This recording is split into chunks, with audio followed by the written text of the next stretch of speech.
L'utilisation de l'intelligence artificielle par les médias, c'est notre talk avec deux experts. Pierre Petillot, directeur de l'Alliance de la presse d'information générale. Bonjour. Bonjour. Principale organisation française d'éditeurs de presse. Vous pilotez notamment les négociations avec les plateformes numériques, j'allais dire les géants du numérique et les éditeurs autour du droit voisin. Vous avez précédemment exercé des fonctions au CSA, devenu l'ARCOM, dans le domaine de la régulation et de la concurrence. Merci beaucoup d'être avec nous sur ce sujet. Avec vous, Claude Deloupy, docteur en informatique appliquée au traitement automatique des langages et à la gestion de l'information. Bonjour Claude. Bonjour Delphine.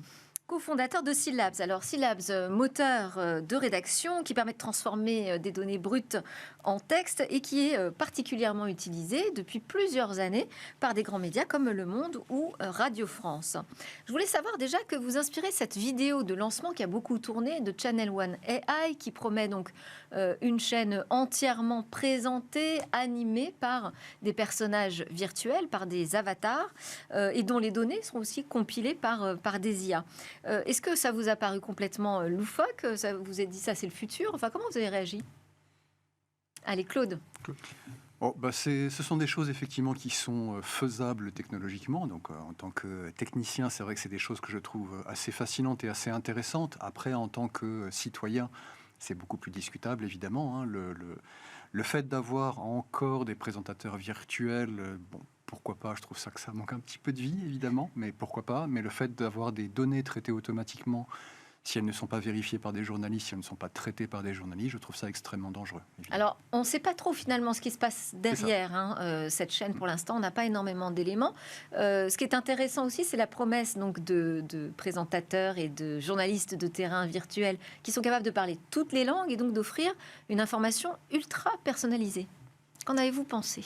Un petit peu la même chose que Claude, mais comme vous le dites, on ne sait pas très bien ce qu'il y a derrière. C'est un petit peu ça le sujet. Ça soulève tout de suite la question de la transparence, et c'est sans doute une des grandes questions qui est soulevée aujourd'hui par les IA génératives et leur développement accéléré. À quel moment il y a eu un humain derrière? À quel moment il y a eu des journalistes impliqués?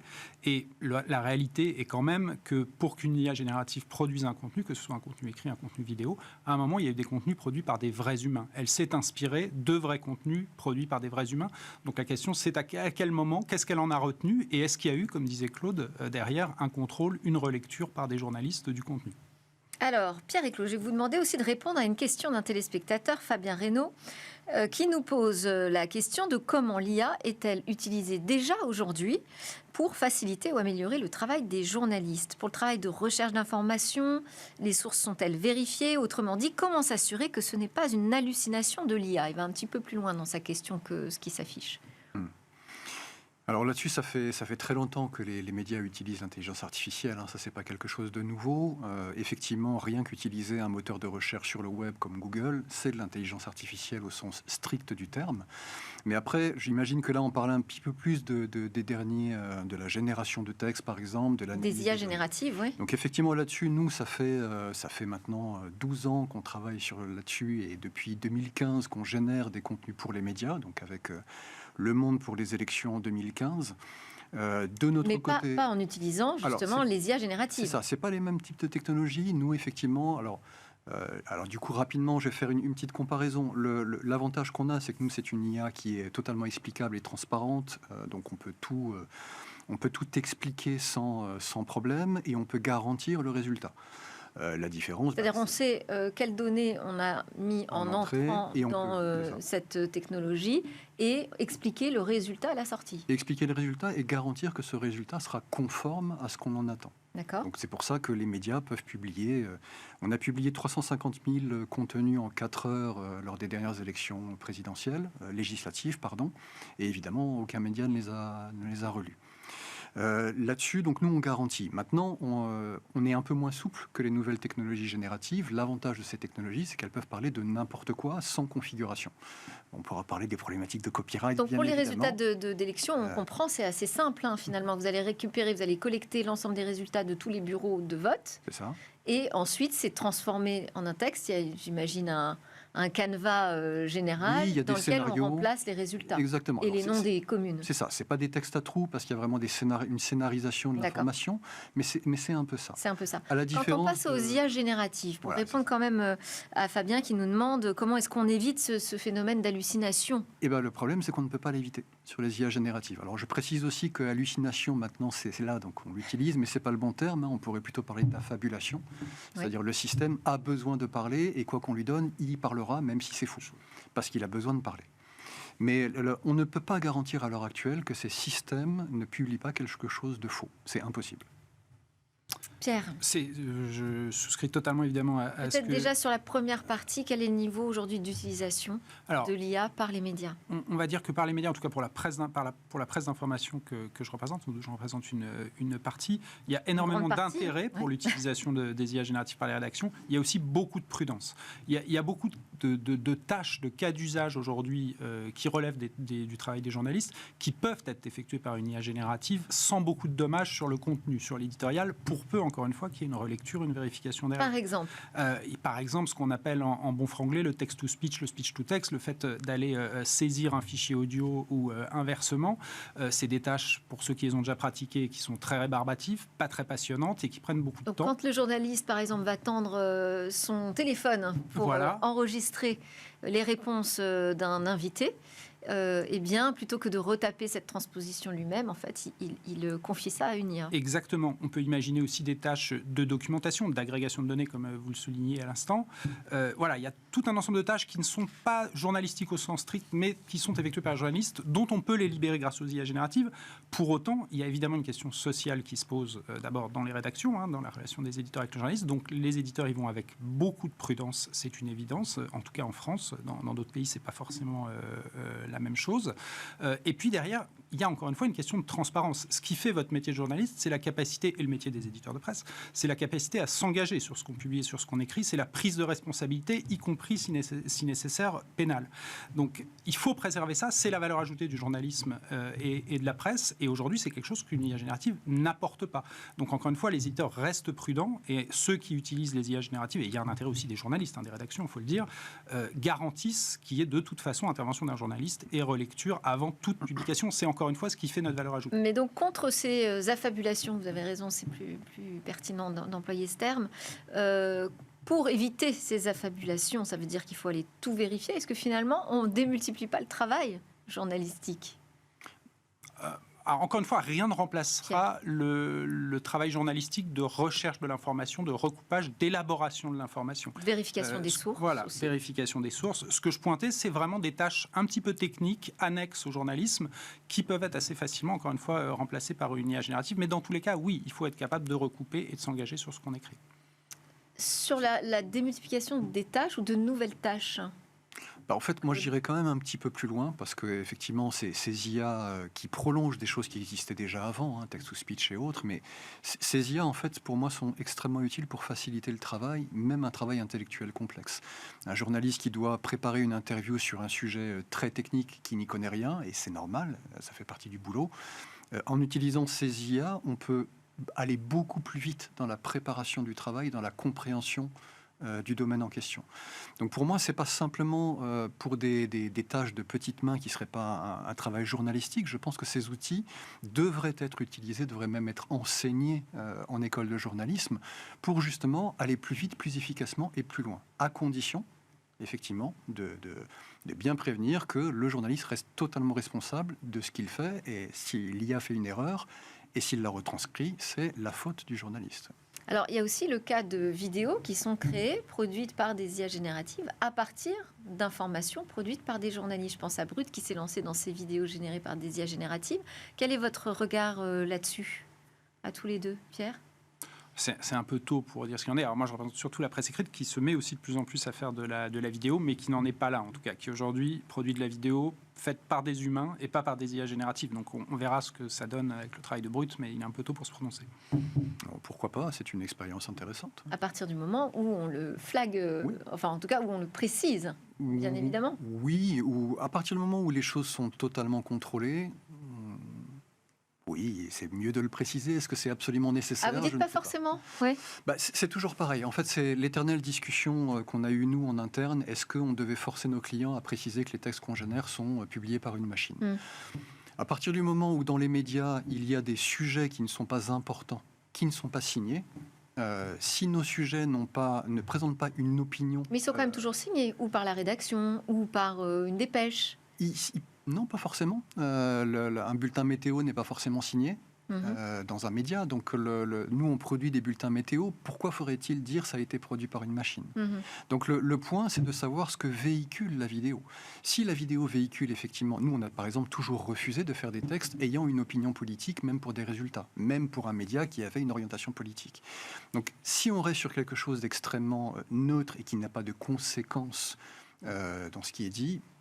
À voir. Est-ce qu'il faut que ce soit précisé? Je ne me prononcerai pas là-dessus. Alors, on a 3 questions de Karine Nadarajan. Alors, elle sort peut-être un peu du domaine des médias, mais enfin, dans les médias, on a aussi des RH. Elle nous demande quel est l'avenir de l'IA dans la fonction des ressources humaines. Et c'est intéressant parce que moi, j'ai reçu, par exemple, une proposition de poste en tant que journaliste IA. Et alors, j'ai regardé finalement ce qu'on attendait d'un journaliste IA. Eh bien, c'est vraiment surtout utiliser l'IA pour augmenter l'efficacité de la rédaction, automatiser des tâches. Alors, est-ce que les RH doivent aujourd'hui inclure ce type de profil spécifique dans les rédactions? Si je peux là-dessus, alors nous en fait, dans notre métier, on a un type de ressources humaines qui suivent une formation dite de linguiste informaticien. C'est-à-dire ce sont des gens qui ont une formation de linguiste et qui ensuite basculent pour faire de l'informatique appliquée à la linguistique. Et c'est une ressource absolument essentielle dans le traitement des langues, dans notre type de travail, parce qu'il y a justement cette double compétence. Et je dis toujours, typiquement, que effectivement, ça fait des années que je le dis, chez les journalistes, il faudrait qu'il y ait des formations de journalistes informaticiens pour justement travailler là-dessus. Par rapport à l'intelligence artificielle, je pense qu'on devra arriver là. Il ne faut pas que tous les journalistes soient spécialistes en IA et sachent l'utiliser. Pour moi, il faut qu'il y ait des journalistes qui sachent utiliser ça. Et je dirais que c'est probablement pareil dans toutes les professions, y compris les RH. Mais effectivement, c'est très dangereux, le côté RH. On a vu des problématiques de sélection, de catégorisation automatique qui, et je ne sais pas si on doit en parler, mais là, le problème des biais est gigantesque. Et la question des biais en ressources humaines... ça devient très dangereux. C'est un sujet éthique. Ouais. Oui. Karine nous demande aussi, l'IA est-elle une menace ou une opportunité? Alors, j'ai envie de vous demander, du côté des médias, comment est-ce qu'on répond à cette question aujourd'hui? Qu'est-ce qu'ils en disent, les éditeurs de presse de l'IA? La tentation peut être de voir tout de suite le verre à moitié vide, et c'est vrai qu'il y a pas mal d'éléments qui vont dans ce sens. Si on dessine un scénario un petit peu apocalyptique, je dirais, pour les médias, demain, effectivement, on risque d'avoir beaucoup de contenus générés par des IA qui pourraient prendre leur place auprès du public. On sait qu'il y a des grandes plateformes numériques qui réfléchissent à la production de contenus qui viendraient un peu remplacer ceux qui sont aujourd'hui téléchargés par les utilisateurs ou qu'elles viennent référencer dans leur moteur par des contenus générés par les IA. Donc ça, c'est un risque. Il y a un risque de désintermédiation. On peut, alors quand je dis scénario apocalyptique, on pourrait imaginer effectivement demain que les gens ne s'informeraient plus que par des contenus générés par des IA via des grandes plateformes numériques, et puis derrière des petites mains au statut social sans doute dégradé qui seraient chargées d'alimenter, des espèces de sous-journalistes qui seraient chargés d'alimenter ces IA génératives. Ça, c'est le scénario catastrophe. C'est-à-dire qu'on n'aurait plus besoin d'aller sur le site du média finalement pour s'informer. Les résultats seraient donnés directement par nos assistants virtuels. Exactement. C'est la tentation sans doute des plateformes numériques. Ça répond sans doute aussi à une certaine évolution des capacités cognitives du public, un moindre intérêt pour la lecture, ce genre de choses. En même temps, comme je disais tout à l'heure, la question de la transparence et de la responsabilité, les questions sont essentielles. Et pour que demain l'IA soit un succès public, un succès d'usage et aussi une création de valeur, un succès économique, il faudra s'engager sur ce qu'elle produit. C'est pas le cas aujourd'hui. Les gens utiliseront certes les contenus IA générative, s'ils s'aperçoivent qu'effectivement il y a des affabulations à tous les étages et que le fournisseur de l'IA ne s'engage absolument pas là-dessus et leur laisse toute responsabilité, à un moment il y aura assez peu de valeur économique créée à mon avis. Donc si on veut dépasser ça, il faut de la transparence, si on veut créer de la valeur en commun. Et si on voit maintenant le verre un petit peu à moitié plein, encore une fois, le fait même que les IA s'appuient sur les contenus de tierces personnes et ne s'engagent pas, ne prennent pas de responsabilité, est quelque part une opportunité de revaloriser le métier de journaliste et d'éditeur de presse, cette capacité à s'engager, à vérifier l'information, à prendre ses responsabilités, tout simplement. Alors, Karine encore, qui nous demande quelles mesures prenez-vous pour assurer la transparence dans les décisions prises par des systèmes basés sur l'IA. Vous avez un petit peu commencé à y répondre, Claude, mais c'est vrai que ça va aussi dans le sens de cette inquiétude des Français qu'on a vu notamment au travers d'un sondage La Croix. Les Français n'accorderaient pas leur confiance aux médias utilisant cette technologie pour choisir les sujets à traiter à 58% quand même. Oui, c'est exactement ce que disait Pierre. Ce que représente le média, c'est effectivement normalement quelque chose, une source d'information en laquelle on peut avoir confiance parce que il y a vérification et il y a traitement d'une information, souvent, on espère, à la source. Après, il peut y avoir évidemment plein de défauts, plein d'erreurs, on le sait, mais c'est pas pour ça que la source en entier doit être flaguée comme étant dangereuse. Si on est sur des éléments où il n'y a pas de vérification intermédiaire, s'il n'y a pas de contrôle humain avec une charte journalistique appliquée dessus, on ne sait pas du tout ce que ça peut donner. Donc forcément, on a un risque... Ça, il va falloir aussi bien l'expliquer pour que les Français continuent à garder leur confiance ou retrouvent peut-être leur confiance, parce qu'elle est déjà quand même pas mal entamée. Elle est très entamée. Mais au contraire, c'est effectivement là où il y a l'opportunité aussi. Peut-être que c'est effectivement une opportunité. On n'a plus que 30 secondes peut-être pour nous dire un mot sur ce projet Spinoza, RSF et l'Alliance de la presse, donc partenaires pour développer un outil d'IA pour les journalistes. Qu'est-ce que vous voulez faire ? Alors, un outil d'IA, modestement, ça va être ce projet Spinoza, un prototype d'IA générative. C'est un partenariat effectivement entre l'Alliance et RSF. L'idée est de montrer qu'on peut fournir aux journalistes un outil d'IA générative dédié sur un thème qui est un thème évidemment d'actualité, qui est la transition écologique, et qui fonctionne précisément de façon transparente sur ses sources et sur le partage de la valeur. Donc un outil qui leur apporte de l'information. Voilà. Merci beaucoup, Pierre Petillot. On arrive à la fin de ce débat. Je vous avais dit que ça passerait très vite. Directeur général de l'Alliance de la presse et Claude Deloupy, cofondateur de Syllabs. Merci encore. Merci. On part du côté du biomimétisme tout de suite.